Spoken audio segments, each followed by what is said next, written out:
And you know what you do on National Unicorn Day? You feed your unicorns. You know what unicorns love? They love ambrosia salad fajitas. Oh. And strawberry bacon and marshmallow steak. Jasper does not. Yes, and they love to eat it in the bathtub. Jasper is like, when can I get a hold of that? Well, it looks like thing? a very evil unicorn. Sure does. All right, Juan? For a guy who's 111 years old, Richard Overton had a fabulous weekend. The oldest living World War II veteran, grandson of slaves, mentioned he wanted to see the National Museum of African American History. The message got through to philanthropist and billionaire Robert Smith, who donated $20 million to build the D.C. Museum. He put Overton on a jet to D.C. Colin Powell called to welcome him, and the third oldest living American got a private tour of the museum. Next month, when he turns 112, I want to say happy birthday, Mr. Overton, America's oldest living World War II He's veteran. amazing. Jesse. Okay, so occasionally Juan Williams will be wrong, and it's hard for me to hold my tongue and interrupt him and say wrong. So I have a new prop that we're going to be debuting on the show, and I'm just going to hold this up, and it says wrong instead of interrupting Juan. I know he doesn't like being interrupted. Joni Fleischman sent this to me, so... Does that make your mom happy? Because every mom will like that. Right? Yes, I just want to hit one of it. All right, happy birthday, Jasper.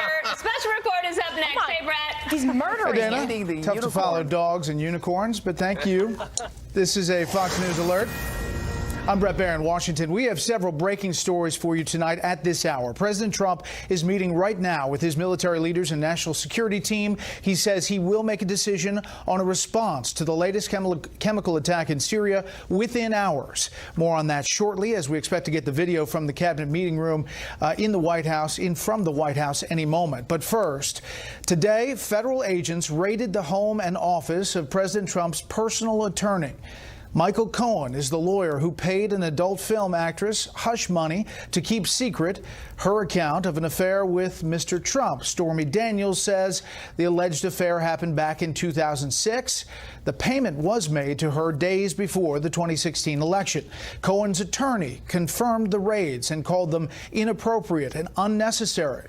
The no-knock raids by FBI agents were the result of a referral by special counsel Robert Mueller to the U.S. attorney in New York. We have Fox team coverage on this breaking news. John Roberts is at the White House with the administration reaction. We start off, though, with Chief Intelligence Correspondent Catherine Herridge here in the Bureau. Good evening, Catherine.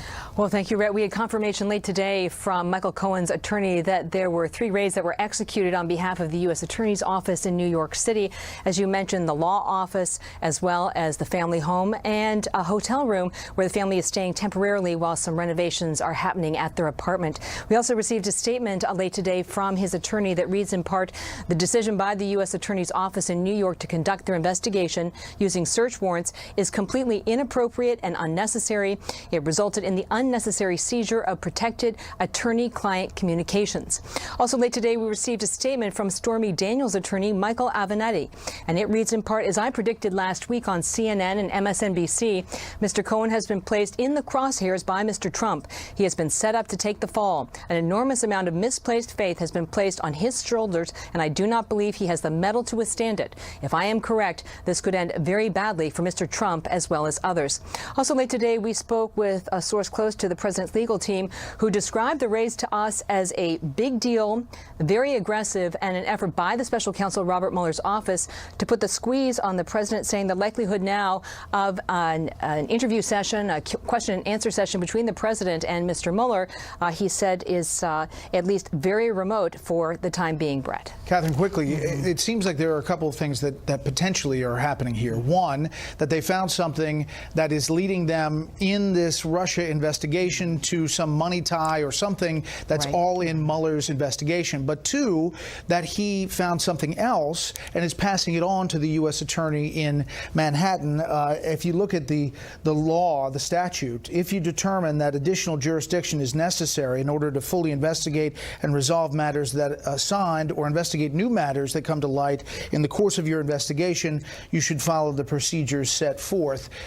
That could be a possibility, too, like passing it on. Right. You're right on top of the central point, Bret. It's whether this is ultimately going to remain part of the special counsel investigation, and there is some kind of tie to Russia, and Robert Mueller has received the authorities or extended authorities from the Deputy Attorney General Rod Rosenstein to pursue this line of investigation, or whether he's uncovered evidence he believes is part of a separate criminal matter which will be pursued by the U.S. Attorney's Office. But the other big headline today is, according to Michael Cohen's attorney, they took attorney-client privileged information, and you have to have a clean team go through that evidence. You can either have a judge or FBI agents, but I was told there's a high level of distrust because Cohen was already cooperating, and to have the FBI come in might be just a bridge too far for the Trump legal team, Bret. Well, let's hear from the Trump administration, what they're saying at this hour. Joining us from the North Lawn, Chief White House Correspondent John Roberts with the breaking news. Good evening, John.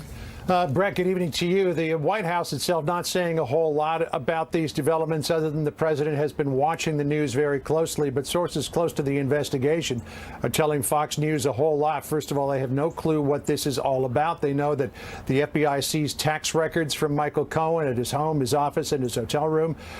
They don't know if that means that this is related to some sort of real estate transaction.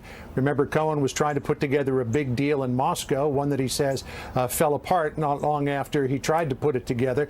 There was also the fact that these records related to the Stormy Daniels payment were seized. Was this part of an FEC investigation that the U.S. attorney referred to the U.S. the special counsel referred to the U.S. attorney for the Southern District of New York, who then got the FBI involved? But there is a sense here, referring to my notes here, that this investigation by Robert Mueller is out of control, that they believe that this raiding of Michael Cohen's office and the seizing of documents that were confidential and were subject to attorney-client privilege is a, quote, demonstration of bad faith. And they say that it underscores the importance that the president not give an interview to Robert Mueller. So this could be a big change here. The president's outside legal team was looking at narrowly defining a set of parameters for the president to sit down with Robert Mueller. Now it looks as though that may be going away. According to one source that I talked with, Bret, they said, what in the name of God is Mueller doing? And then there was a belief here that Mueller may be trying to take down the president. So while we're not hearing a lot from the White House, we are hearing from people who are familiar with this investigation that they think that Mueller crossed a very big line today, and that as a result of that, the president should not sit down with him. Bret? Okay, John, stand by if you would. We'll head back for the Syria news and the cabinet meeting ongoing. Meantime, two other pieces of investigation news today. Justice Department officials tell Fox News they delivered another 3,600 pages of documents to the House Judiciary Committee today. They concern the investigation into alleged bias by the DOJ and FBI against the Trump presidential campaign. At the same time, the Republican chairman of the House Intelligence Committee, Devin Nunes, has given the department until Wednesday to produce a clean copy of the FBI memo that kickstarted the Russia probe. Meanwhile, the Justice Department says the Attorney General and the FBI Director have agreed to a U.S. attorney from Illinois who will now be in charge of the document turnover process going forward. Former Obama administration Attorney General Loretta Lynch says then FBI Director James Comey did not appear concerned to her with her decision to call the Hillary Clinton email probe a matter instead of an investigation. Lynch telling NBC News Comey raised no objections. Comey told senators last year, you may remember, after being fired by President Trump, that Lynch's decision confused and concerned him and made him feel queasy. What did you mean when you said let's call it a matter and not an investigation? Well, you know, I heard about that testimony. I didn't watch it at the time, but it was brought to my attention later, and people were raising it with me. And my first response was, what is the issue here? Lynch also claims Comey did not express concerns about her meeting with former President Bill Clinton on a tarmac in Arizona. Her interview coming 1 week before the release of Comey's new book.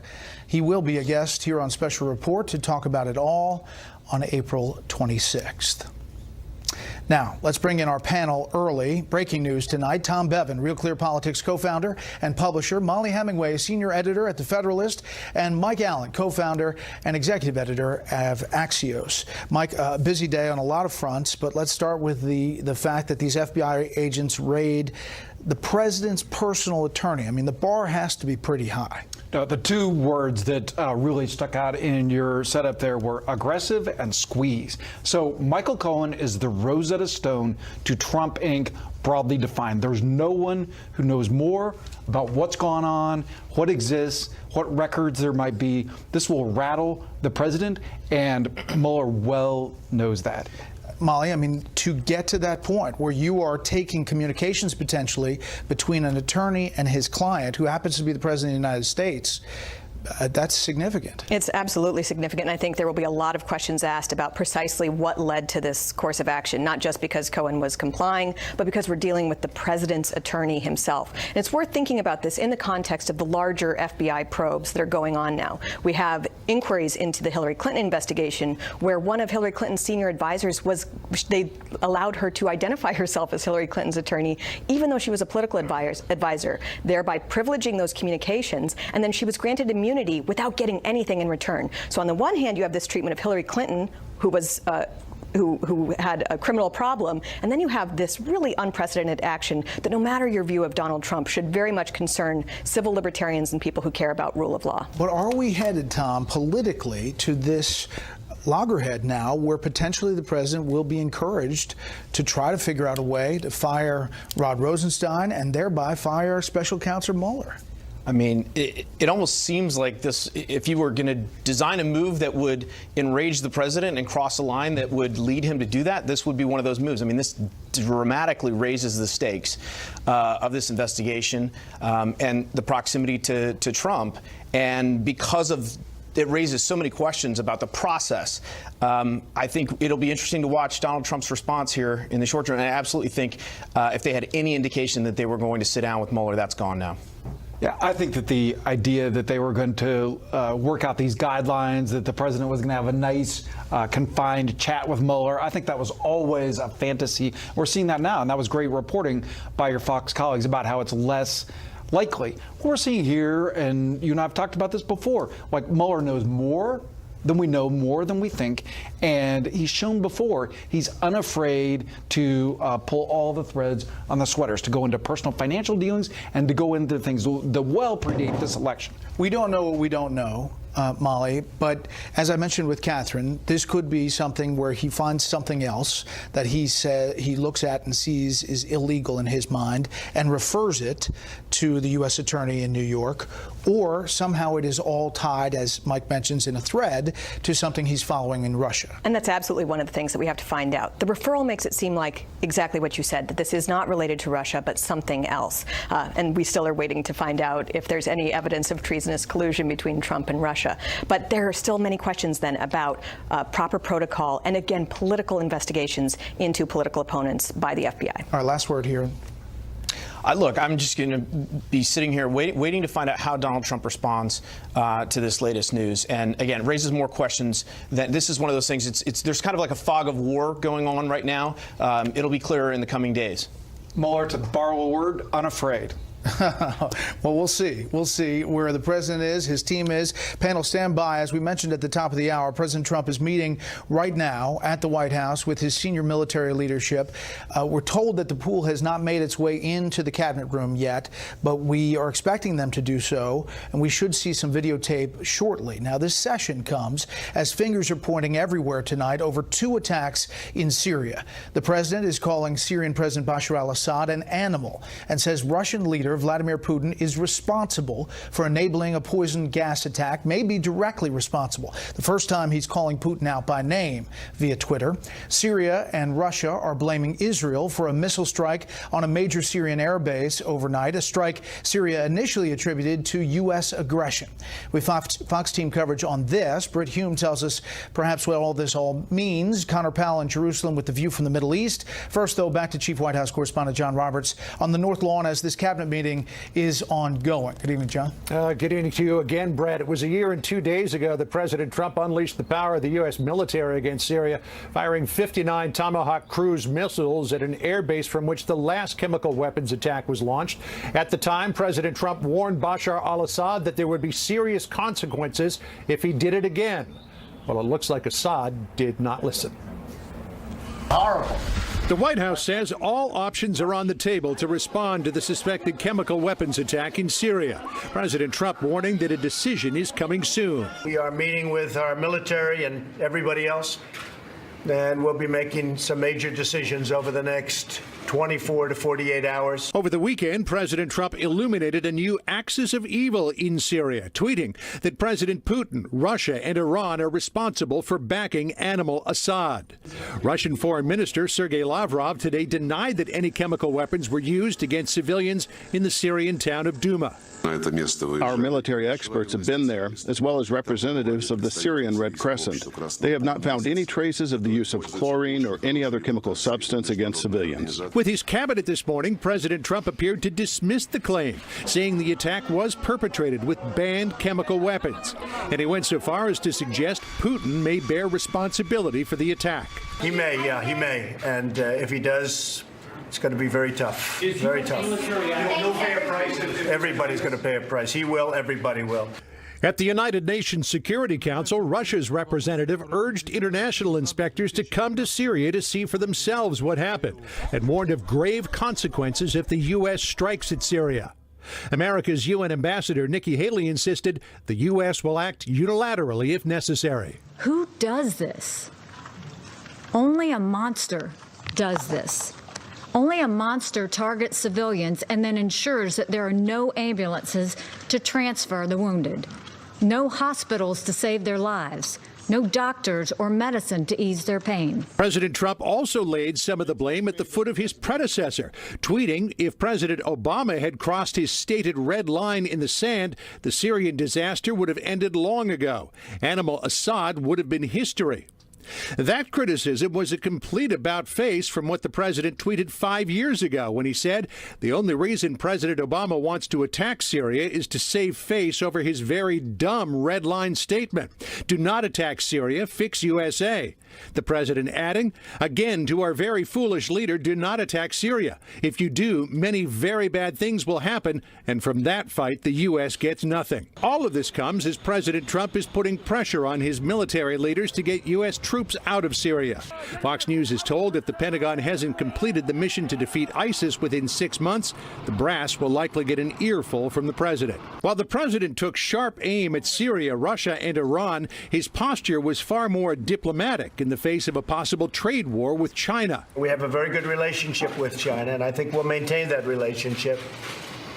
I'm very good friends with President Xi. I have great respect for President Xi. The White House hopes to avoid a trade war through talks with China about leveling the playing field.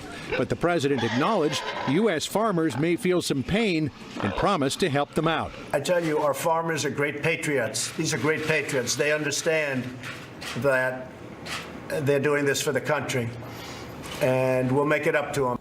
President Trump did not elaborate on what he would do to make it up to them, but the press secretary said this afternoon that the agriculture secretary, Sonny Perdue, is looking at something that could be done if farmers start to feel the heat from China. President Trump also indicated that progress is being made toward a sit-down between him and North Korean President Kim Jong-un, saying he hopes to have a meeting sometime in May or early June. Bret? John Roberts live in the North Lawn. John, thanks, and stand by if you would. The pool has just been ushered into the cabinet room.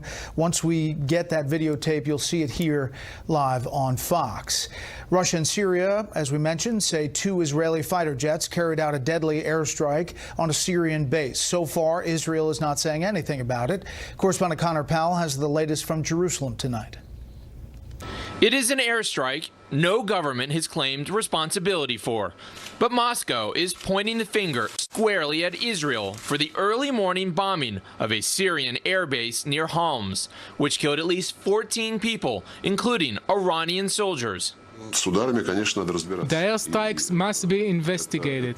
Of course, this is a very dangerous development. Officially, Israel is not involved in the war in Syria. But since 2011, Israeli policy has been to prevent any transfers of advanced weapons to groups like Hezbollah. And so, to protect this red line, Israel has launched dozens of airstrikes in Syria. Like previous attacks in Syria, Israeli leaders have refused to officially comment. But Prime Minister Benjamin Netanyahu issued this warning today. We have one clear and simple rule, and we seek to express it constantly. If someone tries to attack you, raise up and attack him.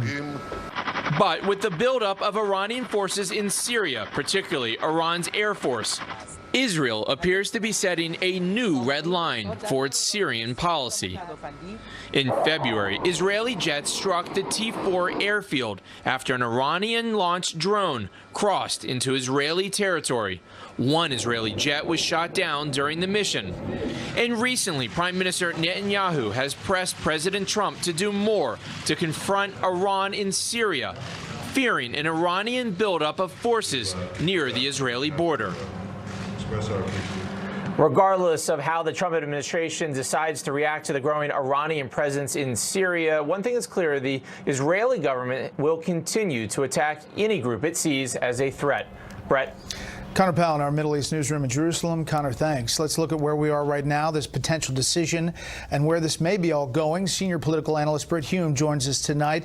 Good evening, Bret. The president meeting with his cabinet and military leaders at this hour. Just told that the press pool went in. If we get that tape, I'll interrupt you here. But your thoughts on the decision making and what has been said over the past couple of days about this attack?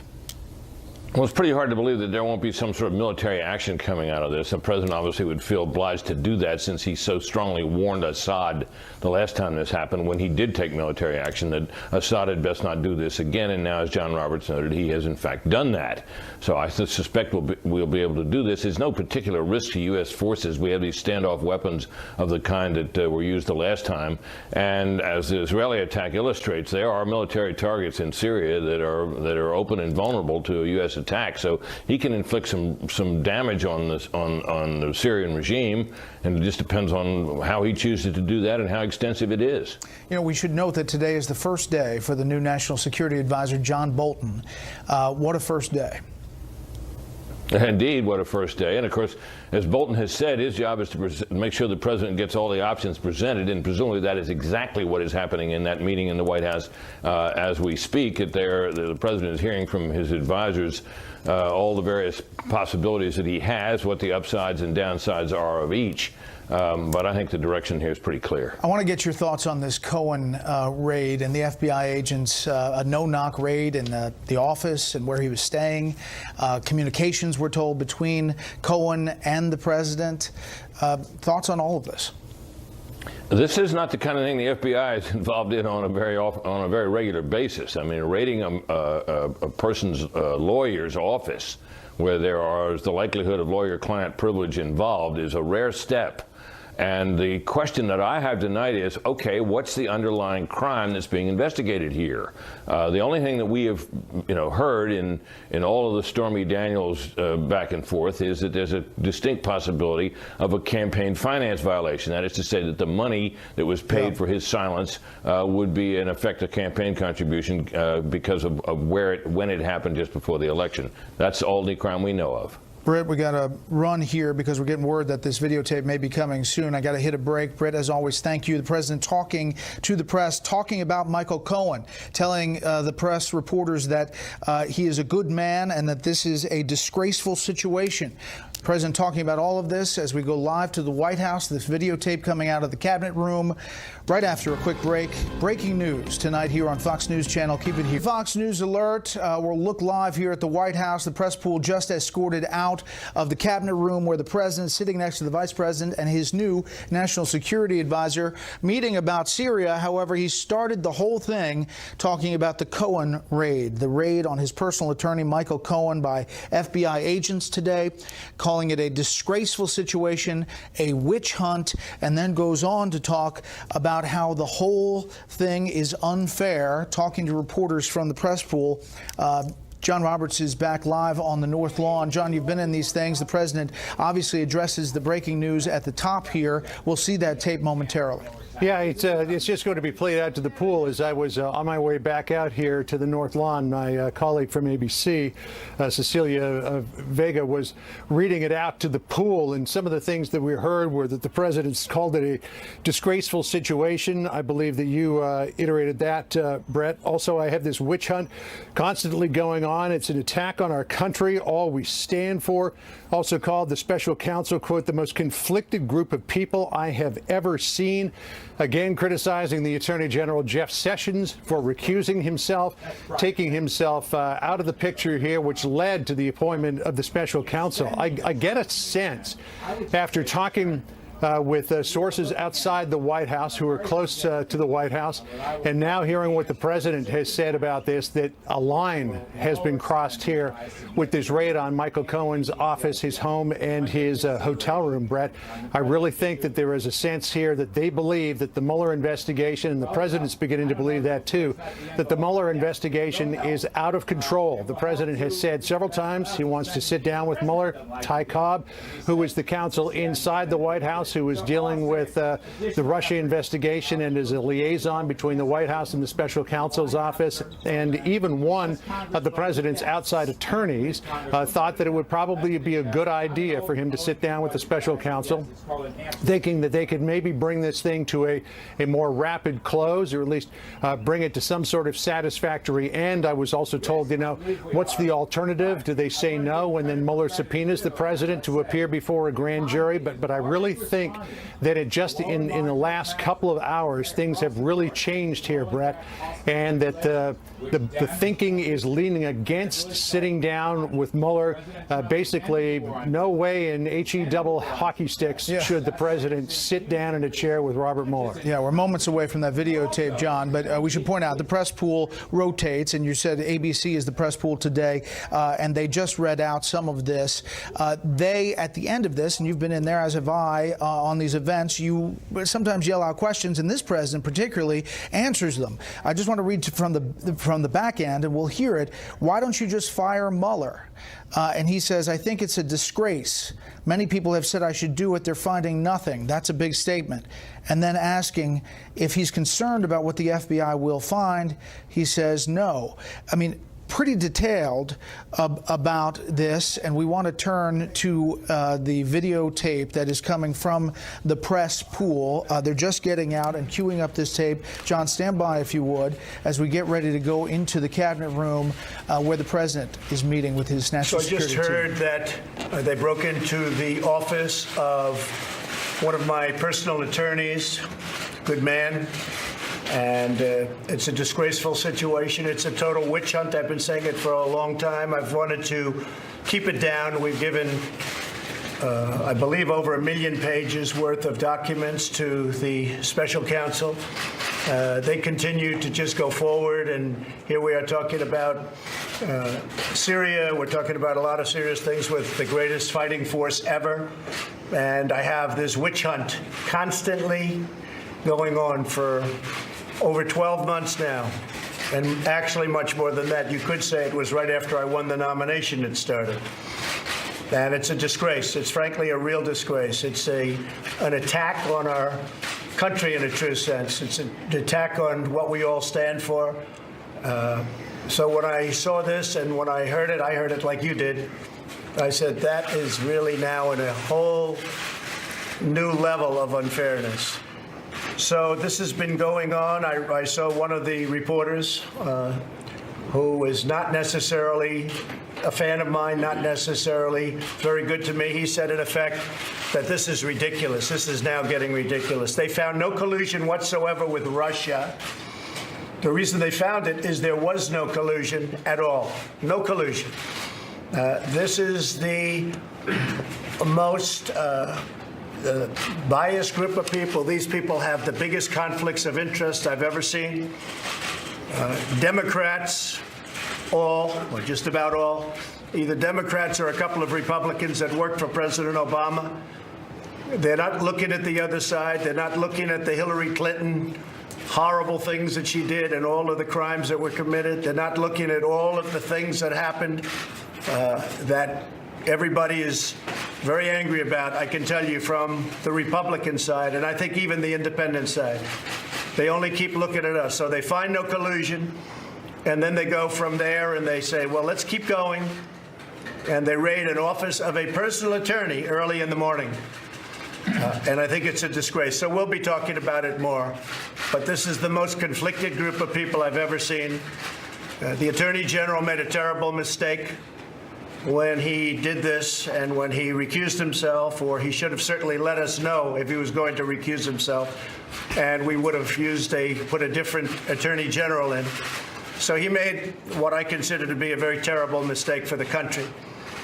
But you'll figure that out. All I can say is, after looking for a long period of time, not even before the special counsel, because it really started just about from the time I won the nomination. And you look at what took place and what happened, and it's a disgrace. It's a disgrace. I've been president now for what seems like a lengthy period of time. We've done a fantastic job. We've beaten ISIS. We have just about 100% of the caliphate, or the land. Our economy is incredible. The stock market dropped a lot today as soon as they heard the noise of, this nonsense that's going on. It dropped a lot. It was up, way up, and then it dropped quite a bit at the end, a lot. But that we have to go through that. We've had that hanging over us now from the very, very beginning. And yet the other side, they don't even bother looking. And the other side is where there are crimes, and those crimes are obvious. Lies under oath all over the place. Emails that are knocked out, that are acid washed and deleted. Nobody's ever seen. 33,000 emails are deleted after getting a subpoena for Congress, and nobody bothers looking at that. And many, many other things. So I just think it's a disgrace that a thing like this can happen. With all of that being said, we are here to discuss Syria tonight. We're the greatest fighting force anywhere in the world. These gentlemen and ladies are incredible people, incredible talent, and we're making a decision as to what we do with respect to the horrible attack that was made near Damascus. And it will be met, and it will be met forcefully. And when, I will not say, because I don't like talking about timing. But we are developing the greatest force that we've ever had. We had $700 billion just approved, which was the reason I went along with that budget, because we had to fix our military. General Mattis would tell you that above anybody. We had to fix our military. And right now we're in a big process of doing that. $700 billion and then $716 billion next year. So we're going to make a decision tonight or very shortly thereafter, and you'll be hearing the decision. But we can't let atrocities like we all witnessed, and you can see that, and it's horrible. We can't let that happen. In our world, we can't let that happen. Especially when we're able to, because of the power of the United States, because of the power of our country, we're able to stop it. I want to thank Ambassador John Bolton for joining us. I think he's going to be a fantastic representative of our team. He's highly respected by everybody in this room. And John, I want to thank you very much. This is going to be a lot of work. Interesting day. He picked today as his first day. So, generals, I think he picked the right day. But certainly you're going to find it very exciting. But you are going to do a fantastic job, and I appreciate you joining. Thank you. It's an honor to be here. Thank you very much. Thank you all very much. Thank you. Any concerns about what the FBI might find, Mr. President? No. Do you have any concerns? No, I'm not. Did you have an affair with Stormy Daniels? Why don't I just fire Mueller? Well, I think it's a disgrace what's going on. We'll see what happens. But I think it's really a sad situation when you look at what happened. And many people have said you should fire him. Again, they found nothing. And in finding nothing, that's a big statement. If you know the person who's in charge of the investigation, You know all about that. Deputy Rosenstein, Rod Rosenstein, he wrote the letter very critical of Comey. One of the things I said, I fired Comey. Well, I turned out to do the right thing, because you look at all of the things that he's done and the lies, and you look at what's gone on at the FBI with the insurance policy and all of the things that happened. Turned out I did the right thing.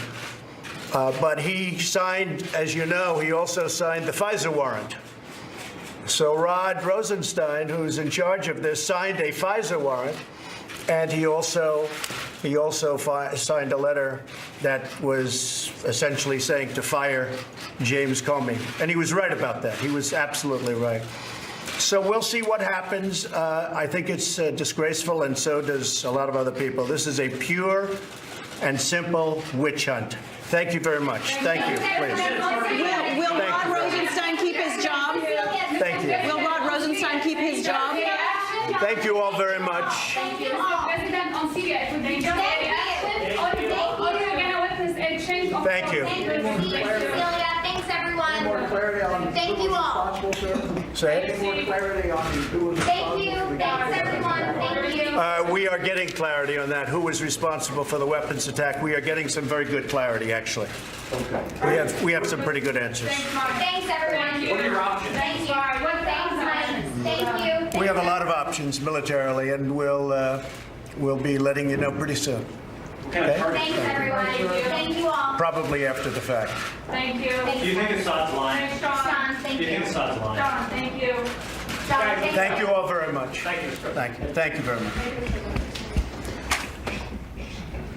President Trump sitting alongside the Vice President and his new National Security Advisor, meeting on decisions of whether to strike Syria after a chemical weapons attack. And you heard there getting clarity on who was behind that attack in Syria and whether they will tell the reporters when and if a military strike happens. He said likely after it happens, one would think, but spending most of that time talking to the press pool about the raid on his personal attorney, Michael Cohen's office and home. Joining us again, John Roberts from the North Lawn. John, this was a president who was livid, clearly, and unprompted, brought up Deputy AG Rod Rosenstein and his signing of the FISA warrant.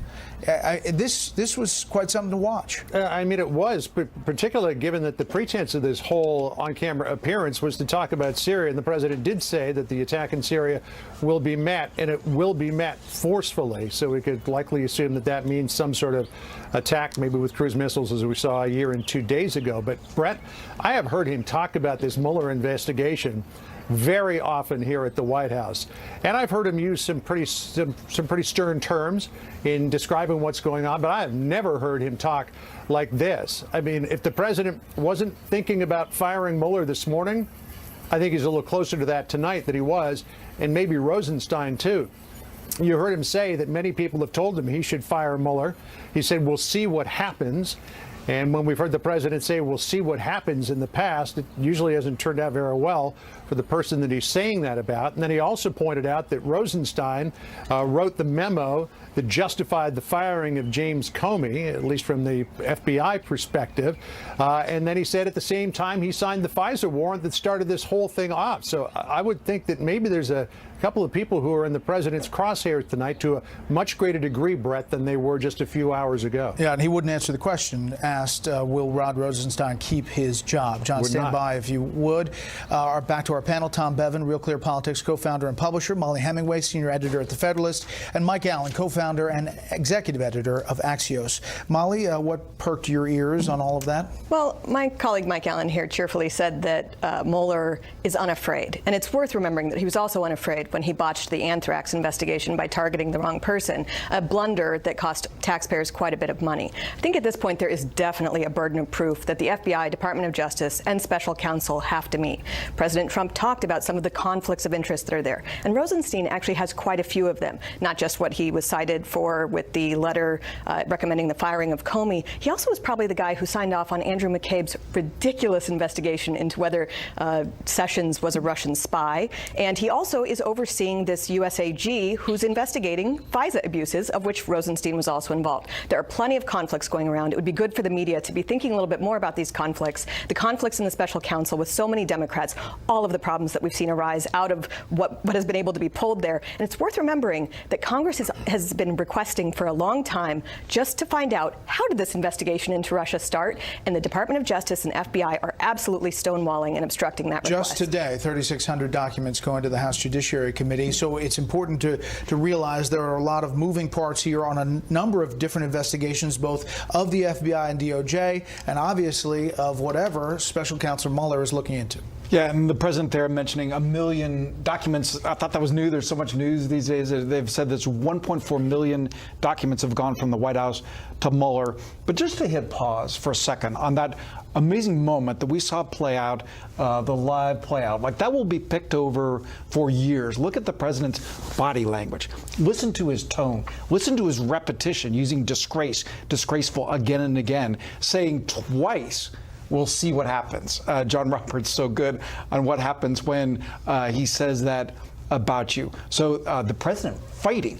And this really plays into what he's been trying to do for a while. We've seen the discrepancy in his lawyer's strategy and his. The lawyers have wanted to cooperate, told him, assured him that it would pay off for him to cooperate. The president's been resisting. He's been wanting to fight. He's been wanting to discredit the Mueller findings with his base, and this does it big time.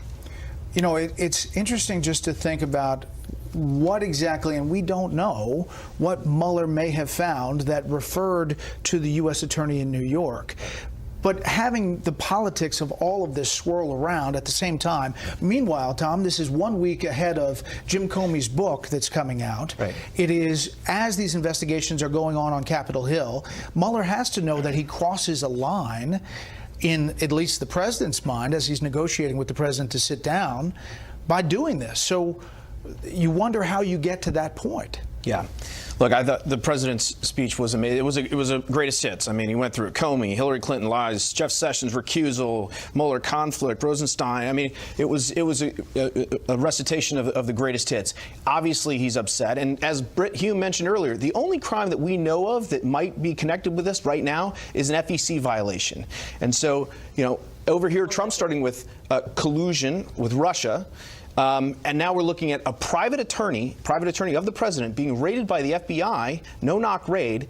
It's a pretty, as I said earlier, it's a pretty dramatic increase in the stakes of this investigation, and I would not be surprised. The other thing that everyone has told Trump not to do is to fire Bob Mueller, and I suspect he might be going on his own gut now and thinking, you know what, I've been right on this all along. I might want to do it. So, I mean, just put this in context. This is a live presidential statement about a raid on his personal attorney's office that deals with communications, we're told, that tie to an alleged affair with a porn star, and a payoff days before the election, as he sits there and contemplates whether to strike Syria in retaliation for a chemical weapons attack. I just want to put that in perspective as people are getting their head around all this. And there is that subtext, too, that the president talked about, which is there has been an active resistance movement since the moment he was elected. And they kind of go from item to item in an attempt to bring him down.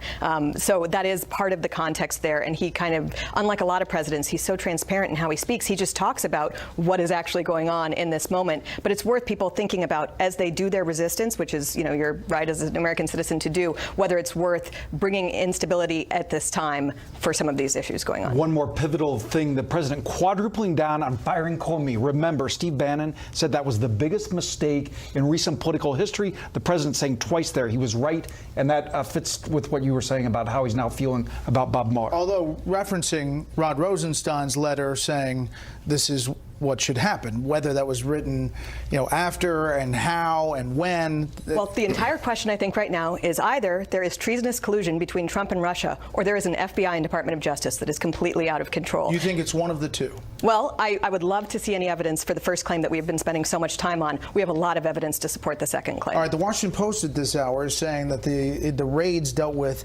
FEC violations and bank fraud. We have no way to confirm that. If that's possible and it's separate, it seems like it's separate from Mueller, and he's referring something that he finds.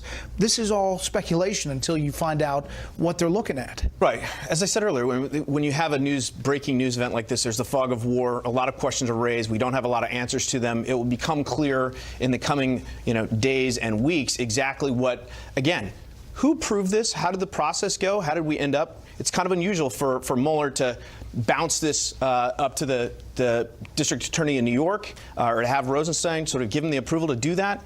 And then, again, what was he after? What did he find? What was he looking for? And how is that connected to Trump in any way? Or if it's not, then is Michael Cohen just collateral damages in this whole affair? And Bret, that Washington Post bulletin, a single source, but from a reliable reporter, and a reminder that this investigation is moving so much faster than a special counsel usually does, and faster than we thought this was moving. All right, in the other politics here, you heard the president talk about military funding, funding for shoring up the military as he considers military action. Now he is trying to get Congress to rescind some of the $1.3 trillion spending bill that he signed and actually threatened to veto at one point that when they were going to pass it. And the concern about the CBO projections, which we're going to get into from Capitol Hill. All of this playing on the same day. Yeah, and rescission is this idea of rescinding some of that spending is important, not just because Republicans like to think of themselves as fiscally responsible, and this $1.3 trillion omnibus was anything but fiscally responsible. The base of the party is very upset with that kind of spending spree, and there is an option where you only need a simple majority in Congress and the Senate to rescind some of that bloated budget, and the leaders in the House and the Senate can just suggest to Donald Trump what he suggests they rescind and get those votes through. That would be not just good for the fiscal health of the country, but it's absolutely important for a base that is wondering why have Republicans in each branch if they are not going to actually govern as they claim they will. On a breaking news day, more news ahead. Stay with us. Next up, Facebook CEO came to Washington today ahead of his hearing tomorrow. Again, big news. Plus that budget report from the CBO you need to know.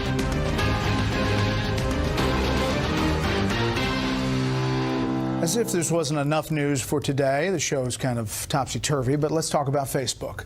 The CEO of Facebook says his social media company wants to be a force for good in democracy everywhere. Mark Zuckerberg will no doubt be asked to expand upon that when he faces angry lawmakers Tuesday and Wednesday in committee hearings. Today, Zuckerberg was trying to get a lay of the land on Capitol Hill. Here's correspondent Peter Ducey. One of Silicon Valley's most powerful men has arrived in the swamp. Mark Zuckerberg, the embattled 33-year-old social media mogul, was tight-lipped between meetings with the lawmakers who will be peppering him with questions tomorrow. But when Zuckerberg does start speaking with cameras rolling, he plans to accept blame for letting bad actors who wanted to influence the U.S. election manipulate his social networking platform.